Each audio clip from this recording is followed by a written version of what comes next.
training video that's going to look at how to teach a dog the hip flexor stretch. This is an exercise that I find a lot of people struggle with, and they don't tend to get the dog in the right positioning because the feet are all over the place or they're pulling the dog too far forward. So I wanted to show you with my young dog Keeper how to teach the hip flexor stretch. She has never seen the hip flexor stretch from a hind foot targeting position. So she's done it before from a cookie stretch position where front feet are really elevated and they're sort of reaching up and towards a cookie, where back feet are planted on the ground, but they're reaching upwards. This time they're going forward. So it's just a different exercise for the dogs, and they really have to have their hind paw targeting behavior sort of solidified to get this right. So I want to show you how I do it with Keeper. She's never done it this way before, so I thought this would be a really cool opportunity to show you how I teach it and how I don't stretch the dog very far forward at first.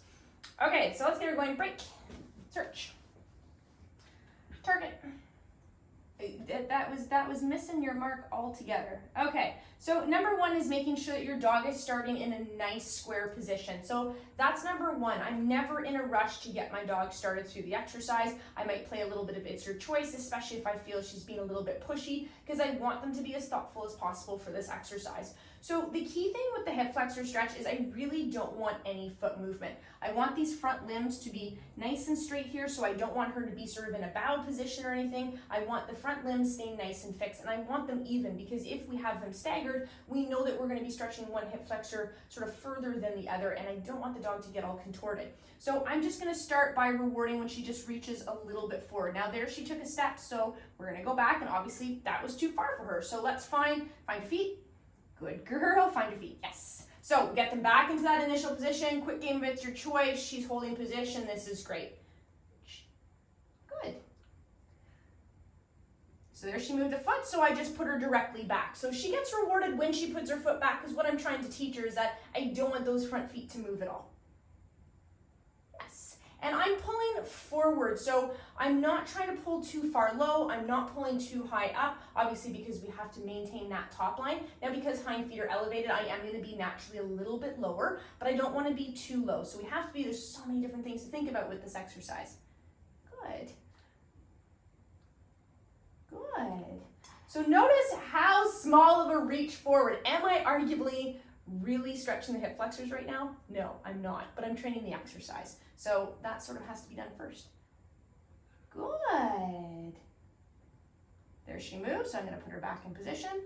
There she moved again. Find your feet. Good girl. Give her a little bit of a break here. Check in position always. Good. Now, we may not get very far this session. We may not get to the point where she's actually moving those hips forward. That might not happen. And you know what? I'm okay with that. So there, I delivered a little bit. I was looking at the camera and not paying attention. So let's try and do this again. Find your feet. Good girl. Good girl.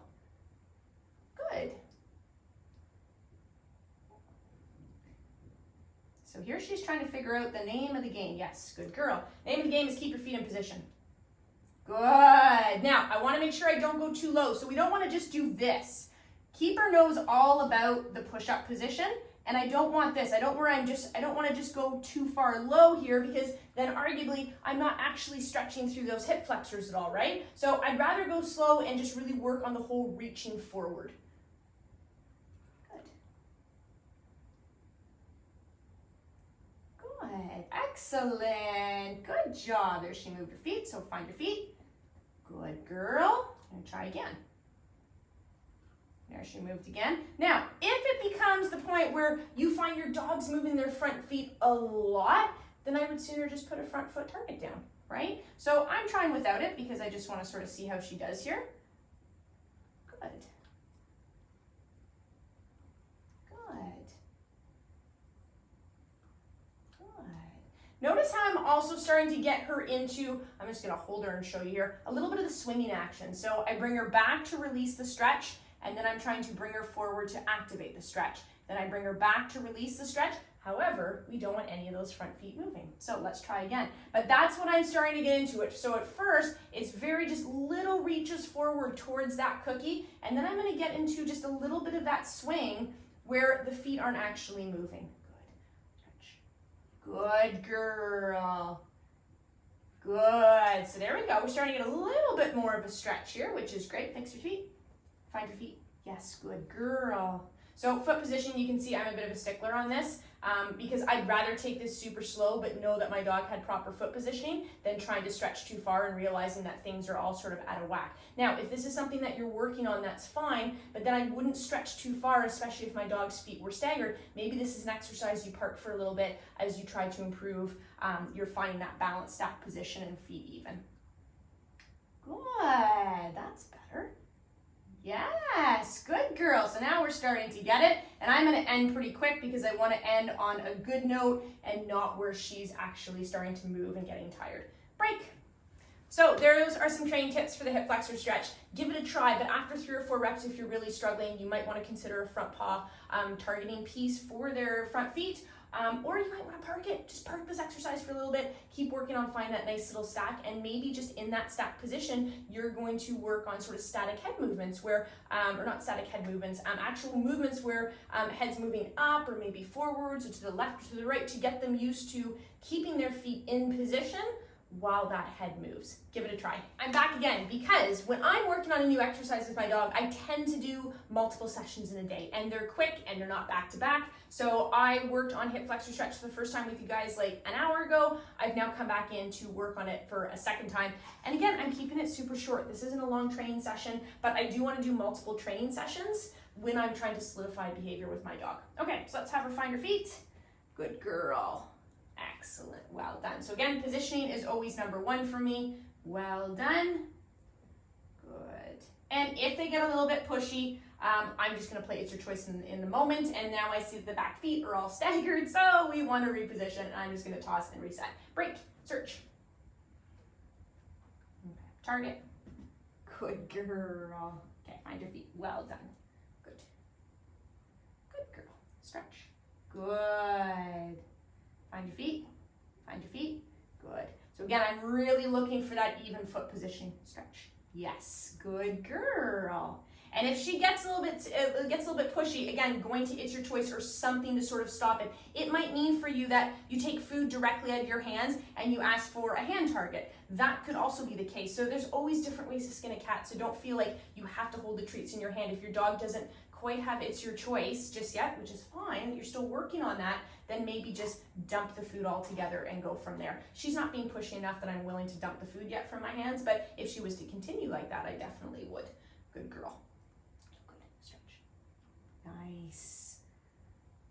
So getting her to reach a little bit more forward than the last session. Here she's getting a little bit rushy, so I'm just gonna slow her down for a second. And there's nothing to say too that you just sort of hang out here and just have them hold position. You don't have to play as your choice, just have them hang out, right? That's another thing that you can do with them as well. Notice also how I am rewarding a little bit lower because hind feet are elevated. Nice, good girl. Good. And I'm sort of getting into the reaching forward and pushing her back. Remember we talked about in the last video how we want to stretch them forward, but we never want to release them from that stretch position. So I get into sort of pushing back where we release the stretch on the hip flexors and then have her come forward again. Find your feet. Well done, good girl. Yes, good. Yes, well done. Now there she moved a little bit. Find your feet. Good girl. And I know there's a lot to think about with this exercise, so it's always best with this one that you just go nice and slow and that there's no rush. Well done. Yeah, good girl. There's no rush to get it done. There she stepped a little bit. Find your feet. Find your feet. Well done. Good girl. Nice. Stretch. Good. Stretch. Good, well done. Now I'm not holding it yet or anything like that. I just love that from session 1 to session 2, she's already starting to go further and keeping her feet in a better position. Come here, kid, find your feet. Good girl, well done. Couple more, kid. Yes, well done. Oopsie, there you go. Good. Nice, good girl. Good. And I'm looking off to the side, so I'm pretty mindful of this just because I've been doing this for so long, that I can have my hand here and I know I'm going perfectly straight, but my head's this way. It is a bit of a skill that you have to learn to sort of look this way, because I'm really checking, number 1, are the hind feet staying nice and still? Are they relatively even? And am I starting to actually see a bit of a stretch through here? Because if we're just doing this, that's fine when we first start, absolutely, but as this sort of stretch goes on and they start to understand the exercise and gain more flexibility in those hip flexors, flexors, I'm gonna wanna see that they're actually sort of moving forward those hips. Good girl. Nice, good. So there she moves forward, there she comes back. Find your feet, find your feet. Good girl. Here she comes forward. Oops, too far. Find your feet. Good girl, find your feet. Find your feet. Yes, good girl. And when she does find her feet, I'm still marking yes, and I'm still rewarding. So make sure you're not eliminating those criteria either. Make sure you're still holding true to that and paint out your dog when they're doing what you want. Good. So there she comes forward. There she comes back. Good. Good. Super. One more here. Oops. Find your feet. Good girl. I'm going to go a little bit less that time. Good girl. Break. So there you go. That was session 2. I might spare you from session 3 today, but that was session 2. So give that a try. And if you have any questions, please let me know. Happy training.